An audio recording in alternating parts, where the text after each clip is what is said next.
This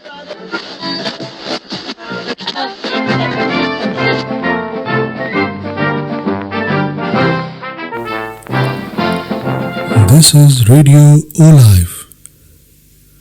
Coming up next, a story. पेश है कहानी बरगद का भूत। एक लड़की थी, उसे सब कमली बुलाते थे। वो इलाके में तो नई ही आई थी, काम 2-3 घरों में करती थी, मगर रात लाला जी के घर ही सो जाती थी। वैसे भी उसका कोई ठिकाना तो था नहीं, न माँ न बाप न भाई बहन न रिश्तेदार। घर घर जाती, खाने को मांगती। लाला ही ने ही उसे तरस खाकर काम पे रखा था। उसके पास कहीं जाने का ठिकाना ही नहीं था। लाला ने ही उसे कह दिया था कि तू रात यहीं पड़ी रहा कर। घर के उस तरफ एक कोठड़ी है, तू वहां सो रहा कर। ये छोटा सा पुराने कबाड़ से भरा कमरा था जहां कमली रात को पनाह लेती। कोई उसके बारे में ज्यादा तो नहीं जानता था। उसकी उम्र यही कोई 14 या 15 बरस या उससे कुछ ज्यादा रही होगी। कमली को गौर से देखने पर यह फौरन मालूम होता था कि वो बहुत खूबसूरत है। उसके चेहरे में एक अजीब सी कशिश थी। उसका बदन भी ऐसे था कि संग तराश ने बड़ी फुर्सत से दिल लगाकर उसे तराशा हो, कहीं भी ना ज्यादा ना कम। मां कहती थी कि चाल चलन से मालूम होता है कि जरूर किसी अच्छे घर से ताल्लुक है इसका। मगर मैं लिहाज के हीले और मां के डर से जरा उससे दूर ही रहता था। घर के पीछे एक आम का बागीचा था और कुआं भी था। मैं अक्सर वहां पड़ा करता और एक दिन कमली बुलाने आई। आपको माँ बुला रही हैं। उसने जिस नजर से मेरी किताब को देखा मुझे बहुत अजीब लगा। उसकी बोलने में जो नफासत थी वो आम लोगों में नहीं मिल सकती थी। मैंने कहा, तुम चलो, मैं आता हूं। वो जाते जाते भी पलटकर मेरी किताब को ही देख रही थी। वो इतनी खूबसूरत लग रही थी कि उस पर मर मिटने को जी चाहता था। मैंने उसे बुलाना चाहा मगर हिम्मत ही ना हुई।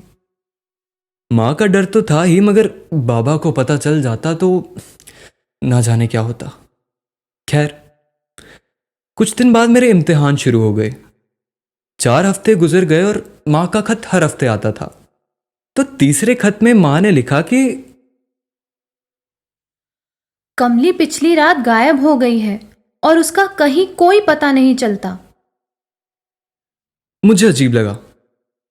मेरे इम्तिहान खत्म हो गए थे और मैं लौटने की तैयारी कर रहा था। कुछ दोस्तों ने रोक लिया तो एक ने कहा, अमर रुक भी जाओ। तो साथ ही दूसरा बोला, अरे क्या जल्दी है, बैठो अभी बहुत वक्त है, शाम होने से पहले पहुंच ही जाओगे। तीसरे को भी चैन ना मिला और साथ ही में बोला कि कोई इंतजार कर रहा है क्या? ये सब बातें होती रही और देर हो गई।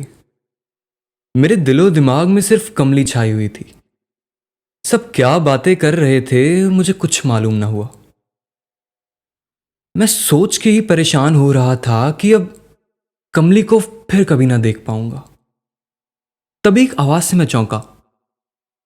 पहले तो बहुत जल्दी हो रही थी, अरे उठ नहीं रहे हो, क्या बात है, जाना नहीं है क्या? आखिर को महफिल खत्म हुई और दोस्तों से छुट्टी पाकर मैं घर को निकला। जब मैं पहुंचा तो रात हो चुकी थी। बस सड़क पर ही छोड़ देती थी। वहां से रात को नहर के किनारे किनारे चलते हुए घर की तरफ जाने को और कोई चारा ही नहीं था। मेरे लौटने का टेलीग्राम घर पर मिला ही होगा और कोई लेने भी आया होगा, मगर रात होते होते लौट गया होगा। मुझे खुद पे गुस्सा आ रहा था।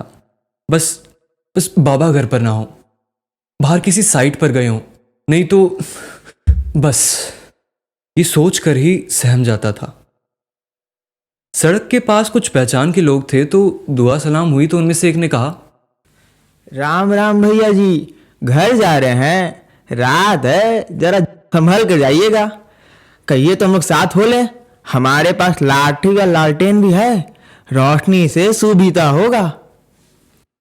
मैंने बहादुरी दिखाते हुए कहा कि अरे नहीं, मैं चला जाऊंगा, मेरे पास टॉर्च है। वजह पूछी तो उसने कहा कि जौन शमशान के पास वो बरगद का पेड़ है ना, आजकल हुआ भूत प्रेत फिर से आई के बस गवा है। रात माँ बड़ा उत्पात मचावत है। आप हुआ से होकर जाइएगा, कुछ ख्याल कीजिए। मैंने सुनी अनसुनी कर दी और कहा कि मैं नहीं डरता। हालांकि अब मैं डर रहा था। रास्ता लंबा नहीं था और मेरे पास सिर्फ एक बॉय स्काउट का किट बैग था। यूं भी मुझे जंगलों में घूमने की आदत तो थी ही। चलते चलते काफी देर हो चुकी थी। पेड़ भी नजदीक आ रहा था। ये शमशान भी कोई 100-150 साल से बंद था। मगर जब कोई ऐसी वैसी बात कर दे तो फिर इंसानी दिमाग वो बात दिमाग से निकाल ही नहीं पाता। बार बार ध्यान हटाने पर भी बात निकल ही नहीं रही थी दिमाग से। अचानक मुझे लगा कि पेड़ के आसपास कुछ है। एक पल को तो मैं भी घबरा गया था। फिर सोचा कि शायद मेरा वहम है, मगर फिर कुछ आहट सुनाई दी। मैं डर तो गया ही था, मगर दूसरा कोई रास्ता भी नहीं था। यहां से किसी और भागना मुमकिन ही नहीं था। कमबख्त भूत ने भी यह जगह बहुत सोच समझकर चुनी थी। आखिर में मैंने हिम्मत करके आवाज दी, कौन कौन है? बाहर आओ वरना गोली मार दूंगा। हालांकि मेरे पास किताबों और कपड़ों के अलावा और कुछ तो था नहीं, मगर धमकी काम कर गई। शायद भूत को भी इल्म था कि मेरे बाबा के पास लाइसेंसी हथियार है। कमाल का भूत था। शायद अखबार भी पढ़ता हो। ये सब वाहियात ख्याल उस वक्त भी मेरे दिमाग में आ रहे थे जब मुझे डर कर बेहोश हो जाना चाहिए था। पेड़ की आड़ में से कोई निकला। अब मुझे यकीन हो गया था कि चाहे जो कोई भी है, कम से कम भूत तो नहीं है। मैं आगे बढ़ा। चांदनी रात थी। गौर से देखा तो एक जाना पहचाना चेहरा नजर आया। अरे ये तो कमली है। मुझे कितनी खुशी हुई मैं बयान नहीं कर सकता। अरे कमली, तू इतनी रात को यहां इस बियाबान में? मां तो कह रही थी कि तू न जाने कहां चली गई। कमली रोने लगी।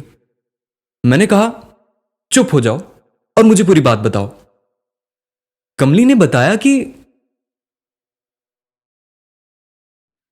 कुछ दिन पहले रात को जब सो रही थी तब लाला जी ने जबरदस्ती करने की कोशिश की। लाला जी की नज़र शुरू से ही खराब थी। मैं लाला इनको बताने की कोशिश करती रही, मगर कह ना पाई। शोर मचाया तो लालाइन जाग गई। लालाइन ने ना कुछ सुना ना पूछा, बस रात में ही घर से बाहर निकाल दिया। कहाँ जाती? वहाँ तो सब मुझे बुरी नज़र से देखते हैं और मौके की तलाश में रहते हैं कि कभी ना कभी तो। कमली सुबुकने लगी। मैंने कहा कि हमारे यहां चले जाती, तो उसने कहा कि गई थी, मगर माँ बंगले गई थी शादी में, पता नहीं लौटी कि नहीं। वो पहले यहां वहां भटकी और फिर ये सोच के कि भूत के डर से उसे कोई तंग नहीं करेगा और आबरू भी बची रहेगी, ये सोचकर वो यहां आ गई। बेचारी ने 2 दिन से कुछ भी नहीं खाया था। मैंने कहा चलो मेरे साथ, और माँ भी वापस आ गई होंगी, उनको सब बता दो, वो तुम्हारी मदद करेंगी। दरअसल बंगले जाने का रास्ता दूसरी तरफ से था और यहां रहते कमली इस बात का पता कभी लगा ही नहीं पाई। उस रात वो मेरे साथ वापस आई और माँ को पूरी बात बताई। मालूम हुआ कि वो एक बहुत अच्छे घर से है। 5 साल बाढ़ में उसका घर और घर वाले सब बह गए थे। वो कुछ रोज यहां वहां भटकी और फिर यहां आ गई। हालात कब बदल जाएं कुछ पता ही नहीं चलता।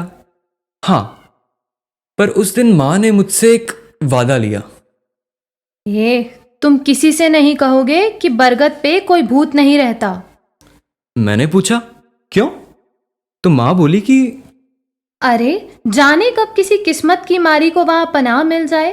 और हाँ, ये अपनी कमली तो बड़ी सियानी निकली, ऐसी जगह जा छुपी जहां जाने की कोई हिम्मत ही नहीं कर सकता। उस दिन मुझे भूत को शुक्रिया कहने का मन हुआ और मेरे मुंह से निकला कि जीते रहो। माँ और कमली ने मुझे देखा, मैं सकपका गया और शर्मा के अपने कमरे में चला गया। ये भूत भी ना, खैर कमली का क्या हुआ और वो कौन थी, ये सब सवाल आपके जहन में तो होंगे, मगर यकीन मानिए ये एक अलग कहानी है। हाँ, बस इतना कहना मुनासिब होगा कि वो पढ़ी लिखी थी और बहुत ही अच्छे घर से थी और उसका नाम था रुखसार। तो ये थी कहानी बरगद का भूत। कहानीकार हैं देव हिंदुई और इस कहानी को पेश कर रहे थे निश्चय, सिमरन, ईशा, बलविंदर, ऋतिक और मैं यानी मुकुल। फिर मिलेंगे अगली कहानी के साथ, तब तक के लिए दीजिए इजाजत। This is Radio Olive. Coming up next,